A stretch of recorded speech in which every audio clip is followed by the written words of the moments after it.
Tamil Nadu medical counselling third ரவுண்டில் ஒரு மாணவர் பார்ட்டிசிபேட் பண்ணுறதாக இருந்தால் அந்த மாணவர் வேறு கவுன்சிலிங்லேயும் தேர்ட் ரவுண்டில் பார்ட்டிசிபேட் பண்ண முடியுமா முடியாதா? All India quota and third round of Tamil Nadu quota இந்த ரெண்டுலையும் பார்ட்டிசிபேட் பண்ணலாமா அப்படின்ற கேள்விக்குரிய பதில் தான் இந்த வீடியோவில் பார்க்க போகிறோம்.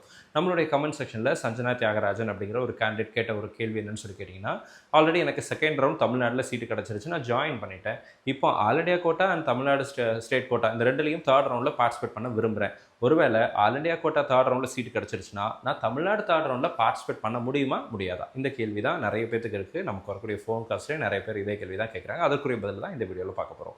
நீங்கள் இது வரைக்கும் நம்ம சேனலை சப்ஸ்கிரைப் பண்ணல அப்படின்னா மறக்காமல் சேனலை சப்ஸ்கிரைப் பண்ணி வச்சுக்கோங்க. அதோட உங்களுடைய ஆதரவு அப்படிங்கிறது எனக்கு தேவை. லேர்ன் வித் மிஸ்பா அப்படின்ற நம்மளுடைய செகண்டரி சேனல் ஒன்று இருக்குது.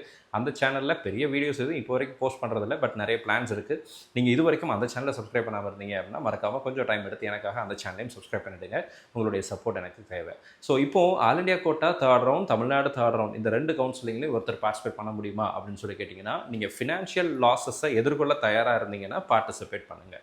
இப்போது ஆல் இண்டியா கோட்டா இப்போ ப்ராஸ்பெக்டஸில் என்ன போட்டிருக்காங்க, தமிழ்நாடு கவுன்சிலிங் ப்ராஸ்பெக்டஸில் என்ன போட்டிருக்காங்க அப்படின்னா, joint candidates up to round 3 of all India quota or state counselling shall not be eligible to take part in the third round of Tamil Nadu counselling. இப்போ வந்து ஆல் இண்டியா கோட்டாலையோ அல்லது வேறு ஸ்டேட் கவுன்சிலிங்லையோ தேர்ட் ரவுண்டில் உங்களுக்கு ஒரு சீட்டு கிடச்சி நீங்கள் அங்கே ஜாயின் பண்ணிட்டீங்கன்னா நீங்கள் தமிழ்நாடு தேர்ட் ரவுண்டுக்கு எலிஜிபிள் கிடையாது அப்படிங்கிற விஷயத்தை கொடுத்துருக்காங்க. இப்போ எல்லா கவுன்சிலிங்கும் ஒரே டைமில் தான் நடக்குது, சரிங்களா? இது அங்கே வேறு ஸ்டேட்லேயோ அல்லது ஆல் இண்டியாவிலையோ தேர்ட் ரவுண்ட் முடிஞ்சதுக்கப்புறம் தமிழ்நாடு ஆரம்பிக்கல, எல்லாம் ஒரே டைமில் நடந்துட்டு போயிட்டு இருக்கு. அங்கே ரிப்போர்ட்டிங் முடிகிறதுக்கு முன்னாடி நமக்கு இங்கே ரிசல்ட்டே விட்டுறாங்க, கவுன்சிலிங் ஆரம்பிச்சிடுறாங்க, ரிசல்ட் விட்டுறாங்க. ஸோ இப்போ இந்த சிக்கல் இருக்கிறதுனால இன்ஸ்ட்ரக்ஷனில் என்ன கொடுத்துருக்குறாங்கன்னு சொல்லி கேட்டிங்கன்னா, அலாட்டட் கேண்டிடேட்ஸ் இன்ஸ்ட்ரக்ஷனில் கொடுத்துருக்கிறது அலாட்டட், ப்ராஸ்பெக்டஸில் கொடுத்துருக்கிறது ஜாயிண்ட்.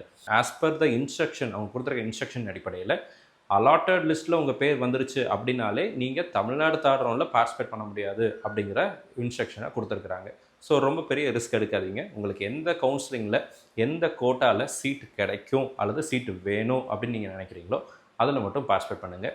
ரெண்டு கவுன்சிலிங்லையும் பார்ட்டிசிபேட் பண்ணுறது என்ன ஆகும் அப்படின்னா, ஒருத்தருக்கு 2 இடத்துல சீட்டு கிடச்சதுன்னா அந்த சீட்டில் ஏதாவது ஒரு இடத்துல தான் நீங்கள் சேர போகிறீங்க. மற்ற சீட்டை நம்ம தேவையில்லாமல் பிளாக் பண்ணுற மாதிரி இருக்கும். ஃபஸ்ட்டு 2 ரவுண்டு வரைக்கும் ஓகே, தேர்ட் ரவுண்டுக்கு அப்புறம் அந்த சீட்டு வேண்டாம் அப்படின்னு சொன்னால் அது வந்து ஃபினான்ஷியல் லாஸஸ்லையும் கொண்டு போய் முடியும். அடுத்த ரவுண்டுக்கும் நம்மளால் எலிஜிபிள் இல்லாமல் போகும்.